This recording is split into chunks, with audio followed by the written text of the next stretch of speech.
একে নিয়ে ফুলসজ্জার ঘরে যাও।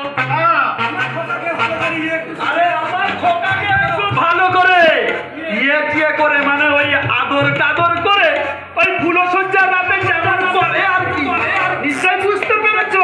হরে কৃষ্ণ কৃষ্ণ। আমি তো সব বুঝে নিয়েছি, শুধু আপনার ছেলেকে বোঝাতে পারলেই সব ঠিকঠাক হয়ে যাবে। তাহলে তোমরা ফুলসজ্জার ঘরে যাও। আমি ওসব করতেও যাবো না। আমি করতেও যাবো না। আরে বাবা, আমি তো স্বীকার করছি সে তোর বউ, কিন্তু এর সঙ্গে যে তোর ছোটবেলার বিয়ে হয়েছে এ তোর ঘরের বউ, আর এর সঙ্গে তোর পরে বিয়ে হয়েছে এ হলো তোর পরের বউ। আর ঘরের বউ ঘরে থাকবে, আর এটা বাইরের বউ বাইরে থাকবে। আপনার ভাই পরিবার দয়া করে আপনি আমার স্বামীকে ভাগ করে দেবেন না, ও শুধু আমার।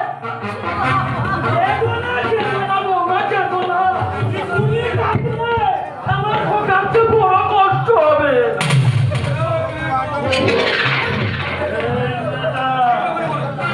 আমার কথাটা শোনার চেষ্টা তোমার সামনে তোমার স্বামীকে আনে। না না না না, ও বউ, বাবা বউ, বাবা, তুমি তোমার ওই বউয়ের সঙ্গে ফুলসজ্জার ঘরে যাও। তুমি কথা বলছো বউ? নিশ্চয়ই বলবে, ও তো ঠিকই বলেছে। আমি না তোমার আসল বউ? এসো এসো বলছি, এসো। এই মেয়েটা, যতই তুমি নকল বউ সেজে নকল ভালোবাসা দিয়ে আমাকে বশ করতে চাও না কেন, তুমি কখনোই তোমার সেই চাওয়া পূরণ হবে না। আমি আমার হৃদয়কে দুটুকরো করে আমি আমার ভালোবাসার বাঘ হরে কৃষ্ণ। আমার বউকে ছেড়ে আর কাউকে দেবো না, আর কাউকে না।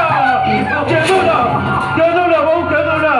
যতই এরা আমাদের দূরে সরে রাখুক না কেন, আমাদের এই সম্পর্কটা এরা ছিন্ন করতে কোনোদিন কখনোই পারবে না বউ, কখনোই না।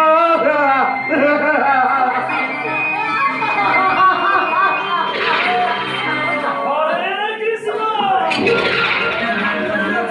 এত কান্নার কি আছে? আরে বাবা, আমি তো আছি নাকি? চুপ করো। হরে কৃষ্ণ। আপনি কি মানুষ?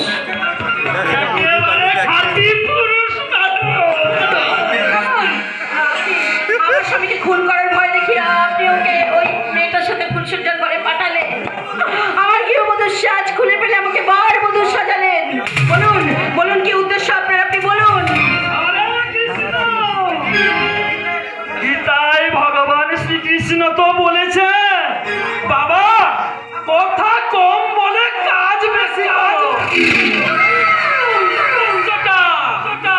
আমি কথা না বলে কাজে বুঝিয়ে দেবো। আপনি আমাকে সুন্দরী বললেন?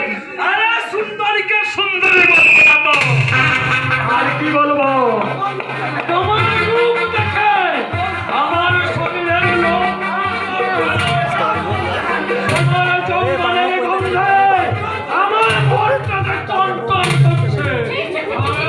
পুত্রবধূর সামনে এসব কথা বলতে আপনার লজ্জা করছে না? আরে তোর সারা তুমি আমার পুত্রবধূ, তুমি ওই কথাই বলে না, তুমি হচ্ছ পারবধূ।